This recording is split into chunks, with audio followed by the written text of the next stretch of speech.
I see Scott V says, bring me Dalvin Cook, please. Guys, did you see the rumors about potentially the New York Jets being interested in Dalvin Cook? We heard rumors that they were in potentially on Robinson, potentially on Jahmyr Gibbs in the draft. So, Matt, do you think the Jets are possibly in on Dalvin Cook? I just think it's funny where the initial rumor came from. It came from Big Dogs Gotta Eat, a fantasy football website and brand, I guess, social media accounts. And I like their TikTok videos. They're usually pretty entertaining, but he was very definitive. Like, hey, I got a text from Dalvin Cook's agent. He's going to the Bills or the Jets. And then it's, hey, he has a $11 million contract signed with the Jets ready to go. That's a lot of money for a running back who's getting cut off the scrap heap. And that's not to say that Dalvin Cook's not a good running back. He is. He's not, what he was a few years ago when he had 1,500 yards, but he's still a productive back in this league. Unless it's like $11 million heavy incentives, like if that's coming in at maybe like 6 and it's incentivized up to 11, something like that, maybe that's a little bit more of a conversation. But I think if Breece Hall is close to being ready to go from Jump Street, which it seems like that's the case, and drafting 𝐒𝐮𝐞𝐫𝐞𝐞 and bringing back Michael Carter and Bam Knight, unless you're dead set on cutting one or two of those guys, which I don't think the Jets are, I don't really see the connection. GreenBean, what about you? What do you think about Dalvin Cook and potentially the Jets being interested? I love that Matt brought up the source. I always love looking back because it's like it takes on a life of its own. And you start to think it's real because everybody jumps on this stuff. Like you said, then it was like, it's signed any minute now. And it's just like, oh, well, what happened? I mean, last year, the fun one was the Berrios wants $9 million thing. And you back it up, you go, it's like ESPN, or NFL.com has it. Then you look at Bleacher Report and you back. And it was literally Rich Cimini having a conversation on the sideline at the Senior Bowl with somebody who wasn't his agent. Just a guy, just a conversation I had. Somebody said, but it's like, you look at this stuff and it's, when it's really the dead season because we don't require sources anymore. Now, that all said, do I want Dalvin Cook? I mean, he had almost 1,200 yards last year. He had whatever 8 touchdowns or something, and so he's a good back. And I think if you bring him on and you look, this is a young backfield that we have here. We're going to focus on them, but we want you on the team. We'll feature you. We'll get you your touches. But really, unless somebody goes down, like you're not our starting back. I don't think he's going to have any interest in that. I mean, he's been, 6 years in the league. And again, he's slowed down a little bit, but he's 1,200 yards, man. I mean, that's just under 1,200 yards. That's nothing to, to just shake a stick at. So it's legit. And he's probably going to want to go somewhere where he can actually be utilized. And again, like Matt said, I think like we have a very strong backfield. The only issue with our backfield right now is Breece Hall rehabbing.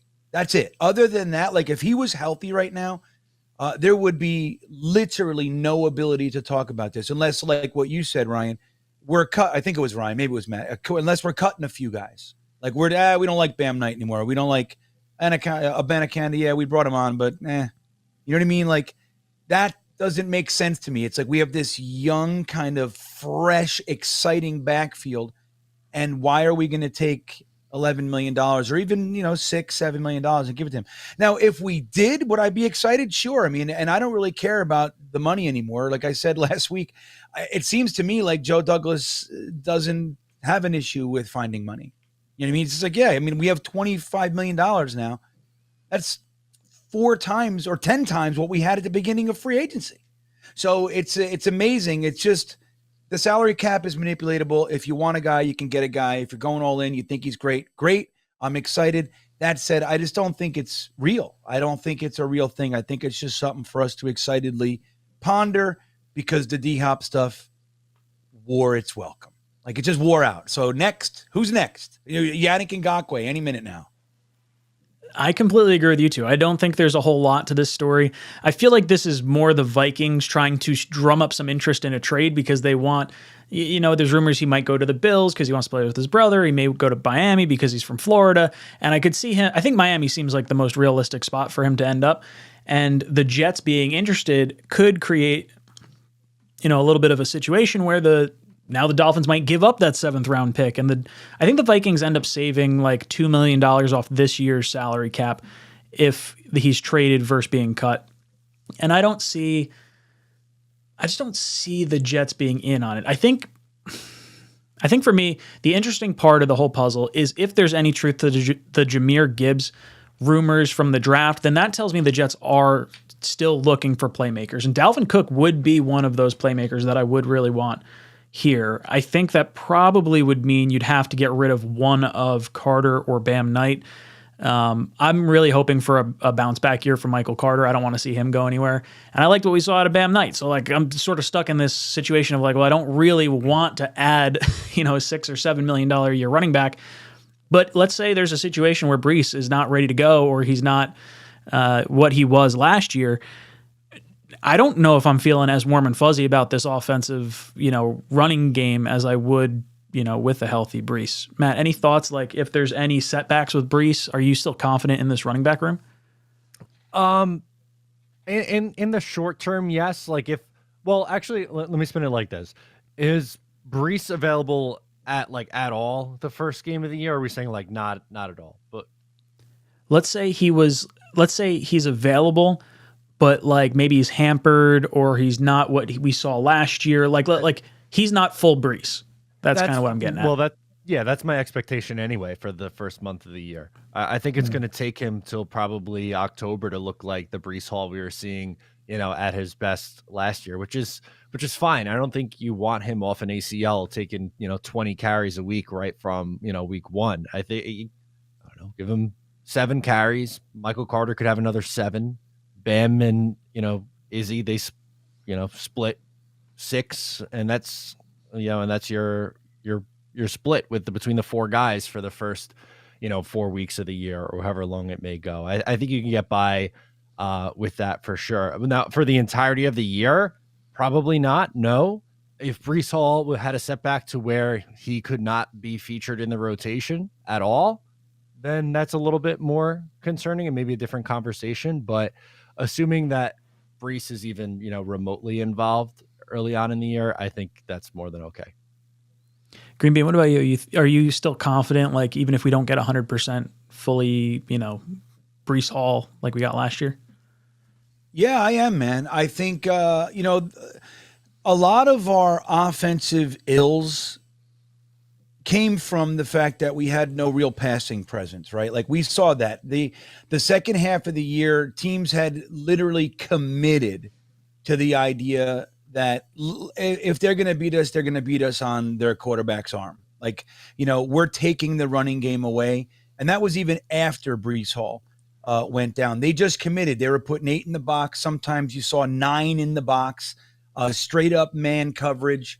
And we couldn't do anything. And then you add to it, the offensive line was banged up. We were on our 27th tackle combination. And it's so you add the Aaron Rodgers piece to this running back. You add Joe Tippmann to the middle, who I do believe is going to win out the job relatively easily. I think they'll do it. They'll go through the process. And I think they should make them earn it. Don't just give it to them. That's great. I'm on board. I fully support that. But I think Tippmann's going to be our day one starter. And I think he's going to upgrade that position. He's going to add something.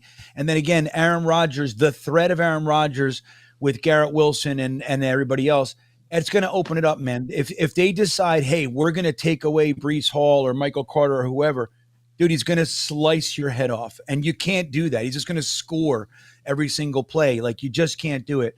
And so we're going to see spread out defenses pulled back and significantly different than what we saw last year. And again, I mean, the injuries to the offensive line, obviously we can't predict what's going to happen, but the odds of, I can't even say it. You know where I'm going with it. I can't do it. I can't. I just can't. I can't jinx it. I'm fucking nervous. But likelihood is that we'll see different. I'm all lost in the jinx now. I think it's going to be different, and the backs are talented, man. Michael Carter is a very, very talented back. Let's not forget the weirdness of the Mike LaFleur doghouse that was very real last year. And I think Michael Carter, Bam Knight, and the new guy Izzy. I think it's going to be exciting, even if Breece Hall needs a few minutes to get up to speed. I think we're fine. Those three alone would be the best running back room that we've had since I don't even know, man. Since Chris Ivory, right? Mm-hmm. Or unless you want to. I like Thomas Jones, LT. Yeah, you know what I mean. Like Chris Ivory was like kind of the last stud, but you never knew when he was going to get hurt, and he always would in like that big game. He would just kind of get hurt. Sucked because I loved Chris Ivory. But look, as much as I love Bilal Powell, say what you want. Maybe we didn't use him right, whatever. But as good as he was, we always kind of used him as the other guy, and we brought in a Forte, who was one of the most exciting players in the league in Chicago for many years. I loved watching him. By the time we got him, he was washed. Frank Gore, Trenton Cannon, you know what I mean? Like Elijah McGuire. Like these are the guys we were trotting out, man.